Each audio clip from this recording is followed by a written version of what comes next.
Friends మీకు ఈ video నచ్చితే లైక్ చేయండి, సబ్స్క్రైబ్ చేయండి. వరలక్ష్మి వెన్నెల కనిపించలేదు అని చెప్పేసి పాంప్లెంట్ వేసి దాని మీద తన ఫోన్ నెంబర్ రాసి అన్నింటి దగ్గర అంటిస్తూ ఉంటుంది. ఇంతలో అది చూసి వాళ్ళ అన్నయ్య వరలక్ష్మికి ఫోన్ చేస్తూ ఉంటాడు. అది చూడగానే అక్కడ ఉన్న వరలక్ష్మి అయితే హలో ఎవరు అని చెప్పేసి అడుగుతూ ఉంటుంది. ఆ మాటలు వినగానే అక్కడ ఉన్న వాళ్ళ అన్నయ్య వరలక్ష్మి ఏనా మాట్లాడుతుంది హలో అని చెప్పేసి అంటూ ఉంటాడు. ఆ మాటలు వినగానే అక్కడున్న వరలక్ష్మి అయితే అవును నేను వరలక్ష్మినే మాట్లాడుతున్నాను, మీరెవరు అని చెప్పేసి అడుగుతూ ఉంటుంది.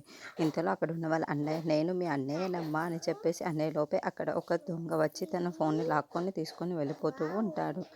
ఇంతలో అక్కడున్న వరలక్ష్మి ఎంత హలో హలో చెప్పినా మాత్రం వినిపించుకోలేకపోవడంతో అక్కడున్న వరలక్ష్మి అయితే చాలా బాధపడుతూ ఉంటుంది.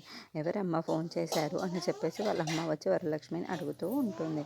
ఆ మాటలు వినగానే అక్కడున్న వరలక్ష్మి ఏమో ఎవరో తెలియదు కానీ ఎవరో నేను వరలక్ష్మినా అని చెప్పేసి అడిగారు నన్ను అని చెప్పేసి అంటూ ఉంటుంది.